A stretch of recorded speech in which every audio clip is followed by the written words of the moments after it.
Sir नमस्कार sir. हजुर नमस्ते।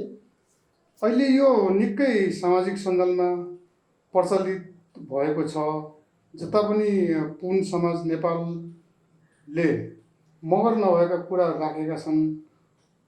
हजुर मगर सङ्घ नेपाल मगर सङ्घ केन्द्रीय उपाध्यक्ष भएको नाताले त्यसबारे यसो स्पष्ट पारिदिनुहोस् नि।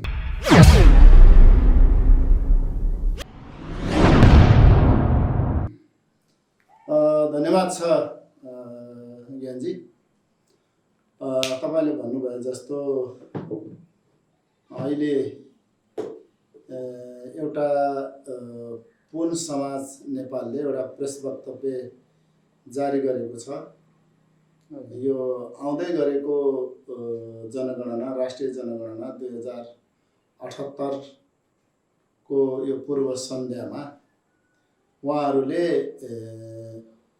हामी पुनहरू मगर होइनौँ भन्ने खालको कुराहरू राख्नु भएको छ।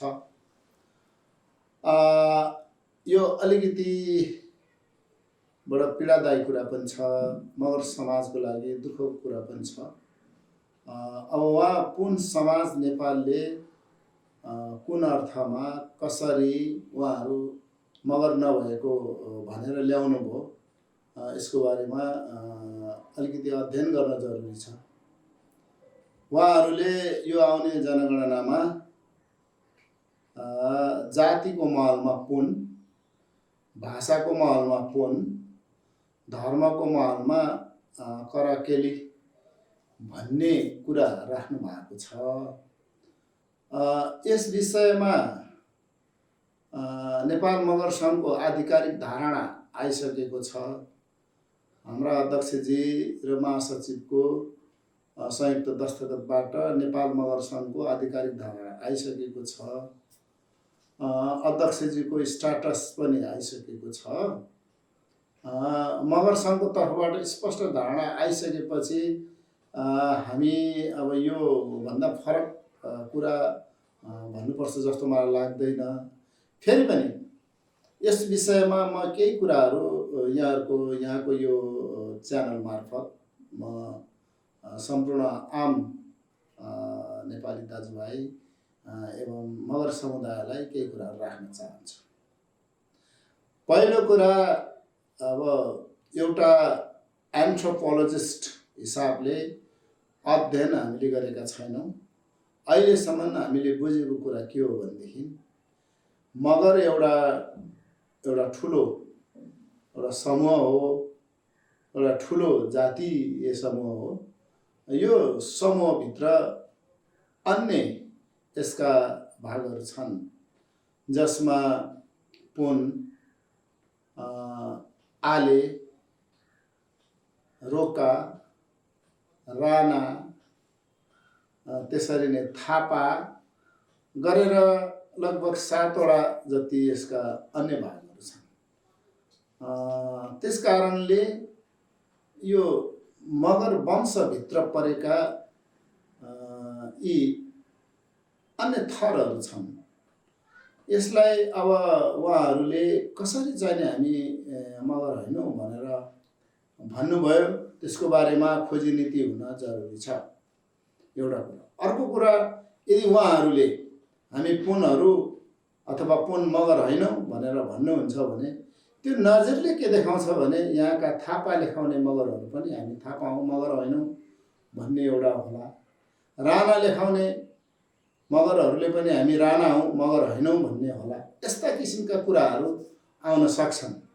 यो एउटा अलिकति नमिल्दो कुरा हो जस्तो मलाई लाग्छ। हामीले अलिकति यो एन्थ्रोपोलोजिस्ट हिसाबले हेर्दा मानव समुदायको 3वटा ठुलो महावंश भनेर भन्दा हामीलाई जानकारी भएअनुसार मङ्गोलाइट वंशको एक झुन्ड, ककसियन अथवा ककसियन वंशको एउटा झुन्ड, अर्को नेग्रोज वंशको एउटा झुन्ड देखिन्छ। र हामी विशेष गरेर नेपालमा रहेका मगरहरू, गुरुङहरू, राई, लिम्बू अथवा यसलाई छोटकरीमा भन्दा आदिवासी परिवारमा पर्ने सबै समूहहरू नेपालको कन्टेक्स्टमा मङ्गोलाइड वंशभित्र पर्ने हामीले भन्छौँ। किनभने यसको शारीरिक संरचना लगभग एउटै हुन्छ। त्यसरी नै ककसाइड वर्गमा पर्नेहरू यहाँका चाहिने खस बाहुनहरू, त्यसरी नै यहाँका दलितहरू लगायतका यस्ता समुदायहरू ककसाइडमा पर्ने भनेर भन्छन्। उहाँहरूको शारीरिक संरचना र हाम्रो शारीरिक संरचनामा केही भिन्नता देखिन्छ। त्यसरी नै नेग्रोजहरूको त्यो जस्तै नै अफ्रिकन हफ्सीहरूलाई हामी नेग्रोज भन्छौँ, त्यसरी नै अमेरिकामा पनि छ। उनीहरूको शारीरिक संरचना, उनीहरूको बालको चाहिने आकार प्रकारहरू यी फरक छन्। त्यसले गर्दा एउटा महावंशभित्र परेको समुदाय मध्येमा मङ्गोलाइड महावंशभित्र रहेका हामीले यहाँका आदिवासीहरूमध्ये सबभन्दा ठुलो जनसङ्ख्या भएको मगरहरू हामीले दाबी गरिरहेका छौँ। मगरभित्र पनि मैले अघि भने जस्तै पुन मगर, राणा मगर, थापा मगर, आले मगर, बुढा मगर, रोका मगर, यी तमाम मगरहरू र प्रत्येक यो थर पछाडि अन्य अझ उपथरहरू जस्तै राणा मगर लेखाउनेहरूले यहाँका नाम्जाली राणा, मास्की राणा, लाम्छाने राणा यसरी लेखाएका अनेकन छन्। जस्तै झन्डै 200-250 त्यस्ता थरहरू छन् जसलाई हामी कैरन भन्छौँ। अनि थापा लेखाउने मगरहरूको पछाडि पनि थुप्रै यस्ता कैरनहरू छन् जसले थापा लेखाउँछन्। जस्तै म आफू बिर्कट्टा मगर, तर मैले थापा बिर्कट्टा थापा मगर यसरी चाहिँ हिस्की थापा मगर होइन, अनि त्यसरी नै सिजाली थापा मगर, राम्जाली थापा मगर, यसरी थापा थर लेखाउने मगरहरूको सङ्ख्या पनि झन्डै 250-300 भन्दा बढी छ। त्यसो हुँदा पुन समाज, पुन थरभित्र पुन मगरहरू बिचमा पनि हामीले जानकारी भएअनुसार लगभग दर्जनौँ त्यहाँ उपथरहरू छन्। जस्तै साय पुन, खामे पुन, गर्बुजा पुन, शेरबुजा पुन यस्तै छन्। त्यसो भएको हुनाले अब यहाँ आएर उहाँहरूले विशेष गरेर पुन समाज नेपालले हामी मगर होइनौँ भनेर उहाँहरूले दाबी गर्नुभएको छ। मलाई लाग्छ यो उहाँहरूको दाबी त्यति उचित हो जस्तो मलाई लाग्दैन। यसमा तपाईँले भने जस्तै सामाजिक सञ्जालमा धेरै कुराहरू आएका छन् पुनहरूको बारेमा। कतै साथीहरूले के पनि लेखेको पाइन्छ भने हिजो इस्ट इन्डिया कम्पनीमा भर्ती भएर जाने बेलामा जब नेपाल र भारतको बिचमा अथवा नेपाल र ब्रिटिस इन्डियाको बिचमा जुन सम्झौता कायम भयो र नेपालका युवाहरू इस्ट इन्डिया कम्पनीको फौजमा भर्ती हुने जुन एउटा प्रथा चलाइयो त्यो निरन्तर आजसम्म छ। र केही वर्ष अगाडि यहाँका गैर पुनहरूले, गैर थापाहरूले, गैर राणाहरूले, गैर आलेहरूले भर्ती हुँदाखेरि उहाँहरूले आफ्ना ओरिजिनल जुन जात हो त्यसलाई लुकाएर अन्यको जात लेखाएर गर्ने कामहरू पनि पर्याप्त मात्रामा छ। जस्तै धेरै तामाङहरू गुरुङबाट भर्ती भएका छन्। आज हेर्ने हो भने गाउँमा उहाँहरूको चाहिने डकुमेन्टमा आफू तामाङ हो तर उहाँहरूले गुरुङ लेखाएर भर्ती भएको हुनाले उहाँहरूको डकुमेन्टमा बडा समस्या आइरहेको अवस्था छ। कुनै त्यस्ता भूतपूर्व सैनिक जसले उनीहरू तामाङ हुन् तर गुरुङ लेखाएर भर्ती भएको छ, कुनै कारणले उहाँको चाहिने अब देहान्त भएर उनको परिवारहरूले पेन्सन लिनको लागि ठुलो दुःख पाइरहेको अवस्था छ। जस्तै गैर थापाहरूले थापा लेखाएर भर्ती भएका छन्, उहाँहरूको चाहिने कुनै घटना भएको अवस्थामा पारिवारिक पेन्सन मिलाउनलाई समस्या भइरहेको अवस्था छ। त्यस कारणले पुन लेखाएर पनि भर्ती हुने जुन चलन थियो त्यो पुनमा मात्रै होइन सबै उसमा जो गैर मगर थिए उहाँहरूले भर्ती लेखाएर भर्ती भएर यो गर्ने खालको समस्याबाट पनि हामी जुझिरहेको अवस्था छ। यस्ता कुराहरू पनि सामाजिक सञ्जालमा लेखेको हामी पायौँ। त्यस कारणले अब यसलाई यो जुन विषयवस्तु उठान भयो, एउटा हाम्रो बिचमा एउटा समस्याको जान उठान भयो, यसलाई अब हामी अगाडि हाम्रो सङ्गठनको तर्फबाट हामी त्यसलाई नेगोसिएसन गर्नुपर्छ। उहाँ पुन समाज नेपालका पदाधिकारीहरूको बिचमा बसेर नेपाल मगर सङ्घ पदाधिकारीहरूको बिचमा बसेर यसको सल्युसन खोज्नुपर्छ। यो कुरालाई हामीले मामुली कुरा सोच्नु हुँदैन। सायद यसमा कुनै व्यक्ति विशेषको कुनै समस्या होला। यो तपाईँको चाहिने पुन समाज र अन्य मगर समाजको बिचमा वैवाहिक सम्बन्धका केही समस्याहरू होलान्। यदि त्यो समस्याबाट यो उत्पन्न भएको हो भनेदेखि त्यस्ता समस्याहरूलाई निराकरण गरिनुपर्छ। नेपाल मगर सङ्घले आफ्नो आधिकारिक धारणा यसले फालिसकेको छ तापनि, आफ्नो धारणा फालिसके तापनि मगरहरूको बिचमा एकता कायम गर्नको लागि, मगरहरूको बिचमा जुन किसिमको समस्या आएछ त्यसलाई समाधान गर्नको लागि मगर सङ्घ अगाडि बढ्नुपर्छ। मगरका पदाधिकारी साथीहरू यो विषयमा अलि शान्त दिमागबाट, गहिरो दिमाग उसबाट सोचेर यसलाई अगाडि बढाउनुपर्छ। हामीलाई सल्लाह गर्नको लागि हाम्रो संरक्षक समिति छ, सल्लाहकार समिति छ। हामी बिचमा थुप्रै यस्ता ज्ञाता महानुभावहरू हुनुहुन्छ। उहाँहरूलाई पनि यो विषयमा चाहिने डाकेर छलफल गराएर पुन समाज नेपालका साथीहरूसित बसेर राज्यभरि सिङ्गो देशभरि बसेका पुन समुदायका बारेमा कुरा गर्नुपर्ने हुन्छ।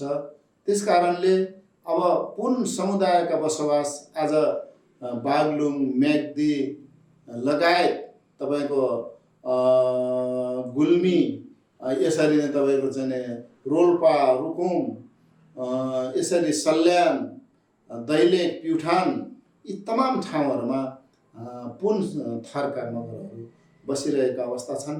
त्यसकारण उहाँहरूसँग पनि यो विषयमा अलिक घनीभूत रूपमा छलफल गर्नुपर्छ जस्तो मलाई लाग्छ। त्यसकारणले एउटा मगर समुदाय अत्यन्तै विशाल समुदाय हो। विशाल समुदायमा विभिन्न थर उपथर हुनु यो नौलो कुरा होइन। हिजोको दिनमा बस्ती विकास गर्दै जाने क्रममा, मानव सभ्यतालाई विकास गर्दै जाने क्रममा कोही कुन भूगोलमा बसे, कोही कुन भूगोलमा बसे, अनि कसरी यो थर उपथरहरू निर्माण गर्दै गए र आज अस्तित्वमा आइरहेको अवस्था छ। यसलाई साथीहरूले अलिकति गहन विचार गरेर यो कुरा उठान गर्नुपर्ने हुन्छ। पुनहरू मगर होइनन् भन्दा अब नेपालमा बसोबास गर्ने लगभग यो गण्डक क्षेत्रमा बस्ने सबै जिल्लाहरूमा पुनहरूको बसोबास छ। त्यस कारणले कुनै ठाउँका पुनहरू मगर हुने, कुनै ठाउँका पुनहरू मगर नहुने भन्ने हुँदैन। त्यसैले गर्दा अब यसको बारेमा अलिकति गहन छलफल गर्नुपर्छ। अब यसलाई अलिकति वैज्ञानिक हिसाबले पनि यसलाई लिनुपर्छ। त्यसले गर्दा यहाँ सामाजिक सञ्जालहरूमा धेरै कुराहरू आएको अवस्था छ। पैसाको प्रलोभनमा पारेर हाम्रो चाहिने युनिटीलाई एउटा विखण्डन गर्ने भन्ने खालको कुराहरू पनि सामाजिक सञ्जालहरूमा देखिन्छ। यसरी नै हाम्रो अध्यक्षजी नवीन रोकाजीको स्ट्याटसमा पनि धेरै प्रलोभनका कुराहरू गरिएको, तर त्यस्ता कुराहरू हामी एकताको रूपमा हामीले चाहिने त्यो त्यस्ता प्रलोभनमा पर्न हुँदैन भन्ने खालको कुराहरू उहाँले पनि आफ्नो स्ट्याटसमा लेख्नु भएको छ। त्यस कारणले अब यदि यसो हो भने अब को हो त ती पात्रहरू?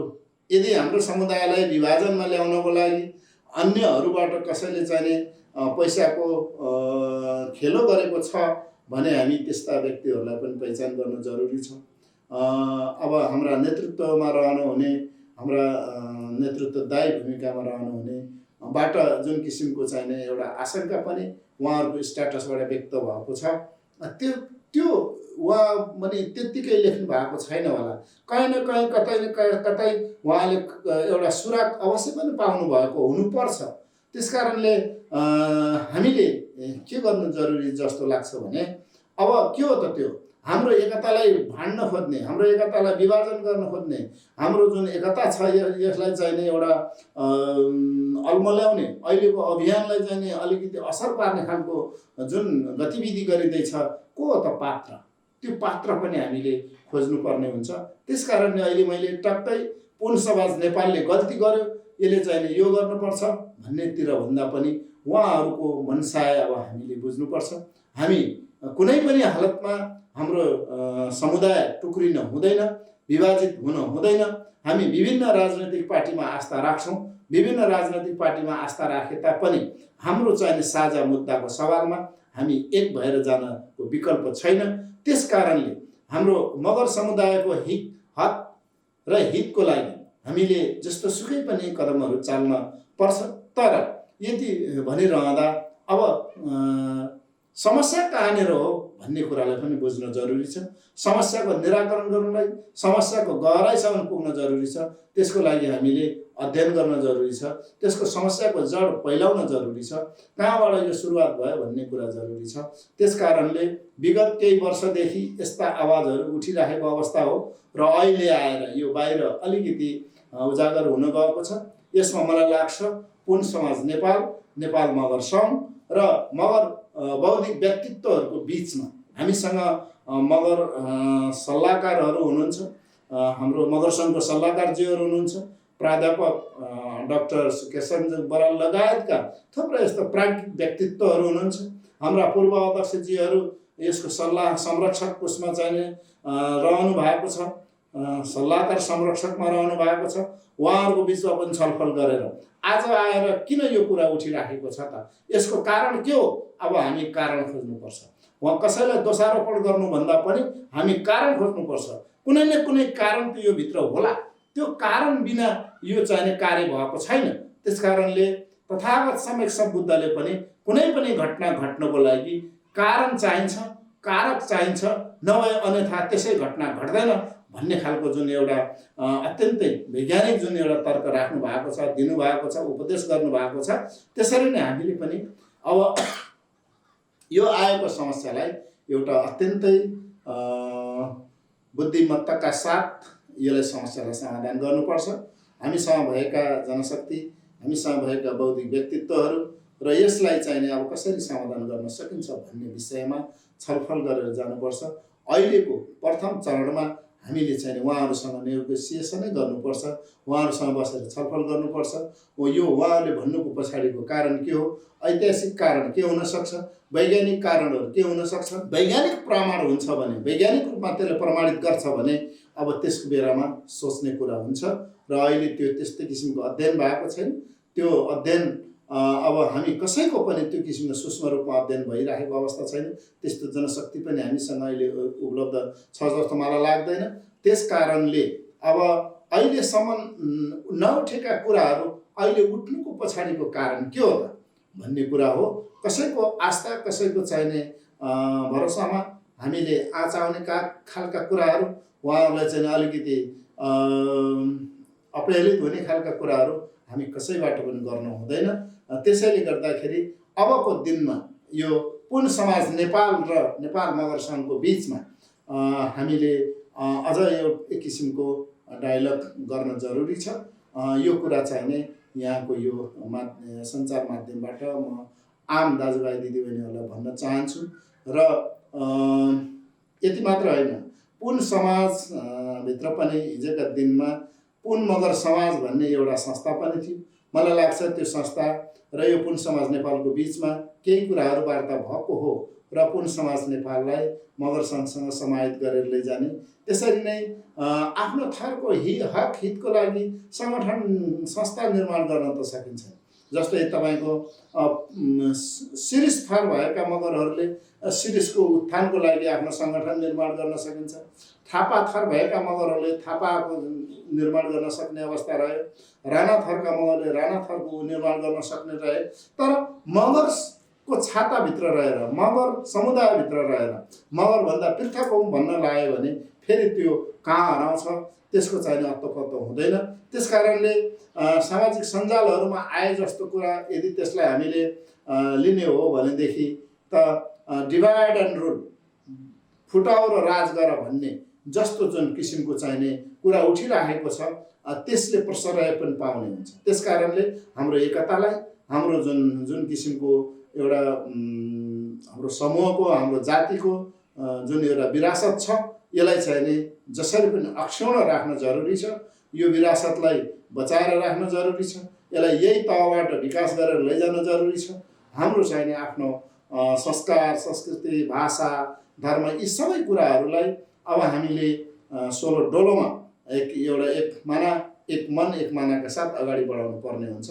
यो मानेमा मैले पुन समाज नेपालका साथीहरूलाई पनि यही कुरा अनुरोध गर्न चाहन्छु। हामीसँग जति युनिटी हुन्छ त्यति नै हामीसँग बल हुन्छ। हामी जति छुट्टिन्छौँ त्यति हामी कमजोर हुन्छौँ। हामीले आफूलाई कमजोर गर्ने खालको कुरा गर्न हुँदैन भन्न चाहन्छु। र यो कुराहरूले अहिले मगर सङ्घमा मगर जातिमा एक किसिमको अन्योलता पैदा गरेको छ। उहाँहरूलाई दुःख लागेको छ, यो उहाँहरूलाई दुखी बनाएको छ। त्यसकारण यो सबै कुरालाई बुझेर अझै केही बिग्रेको छैन। हाम्रो चाहिँ जनगणना हुन अझै बाँकी छ। त्यस कारणले यसमा अझै यहाँहरूले विचार पुर्याउनुपर्छ भन्ने जस्तो मलाई लाग्छ। र यहाँको यो सञ्चार माध्यमबाट म के पनि अनुरोध गर्न चाहन्छु भने अहिले नेपाल सरकारबाट गठित भाषा आयोगले गण्डकी प्रदेशमा मगर भाषालाई सरकारी कामकाजको भाषाको लागि सिफारिस गरेको छ। कर्णाली प्रदेशमा मगर भाषालाई सरकारी कामकाजको रूपमा गराउने भनेर सिफारिस गरेको छ। तर लुम्बिनी प्रदेशमा सबभन्दा बढी मगर यहीँ छ। 9 लाखभन्दा बढी मगर यहीँ बसोबास गर्छन्। 4.5 लाखभन्दा बढी मगरले भाषा यही प्रदेशका मगरले बोल्छन्। तर विडम्बनाको कुरो लुम्बिनी प्रदेशमा भाषा आयोगले मगर भाषालाई सरकारी कामकाजी भाषाको रूपमा सिफारिस गरेको छैन। यसमा हाम्रो ध्यान पनि आकर्षित भएको छ। नेपाल मगर सङ्घले यसको पहल गर्नेछ। त्यस कारणले यो कुरालाई पनि म यहाँहरूलाई एउटा स्मरण गर्न चाहन्छु। जहाँ मगरहरूको यति जनघनत्व छ त्यहाँ मगर भाषालाई सरकारी कामकाजीको भाषामा सिफारिस गर्न सकेको छैन। प्राविधिक कुरा होलान् तर हकिकत फरक छ। त्यसैले गर्दा हामी यसरी टुक्रिँदै जाने हो भने, हामी मगर आफ्नो उसबाट विभाजित हुँदै जाने हो भने न हाम्रो भाषाले राम्रो सार्थकता पाउन सक्छ, न हाम्रो संस्कार संस्कृतिको विकास हुन सक्छ। त्यसकारण सबै दाजुभाइ दिदीबहिनीहरूलाई यही अनुरोध गर्न चाहन्छु कि हामी जहाँ छौँ एक माना एक मन एक मानाका साथ अगाडि बढ्नुपर्छ। यी कुराहरूलाई हामी बिचमा भएका तिटामिठा कुराहरू, हामी बिचमा भएका कमजोरीका कुराहरू, हामी बिचमा भएका त्यस्ता समस्याका कुराहरू छन् भने हामी आफै बसेर यसलाई सल्टाउन काम गर्नुपर्छ। हामी यहाँबाट अलग भएर भन्दा पनि यसलाई जुटेर काम गर्नुपर्छ, जुटेर सुल्टाउनुपर्छ। यसैमा हामी सबैको भलो छ भन्ने कुरा राख्न चाहन्छु। यहाँको यो सञ्चार माध्यम मार्फत आम दाजुभाइ तथा दिदीबहिनीहरूलाई र म सबैलाई मेजर भन्न चाहन्छु, सिमेमेपाओ भन्न चाहन्छु, जेदौ भन्न चाहन्छु र अभिवादन गर्न चाहन्छु। धन्यवाद।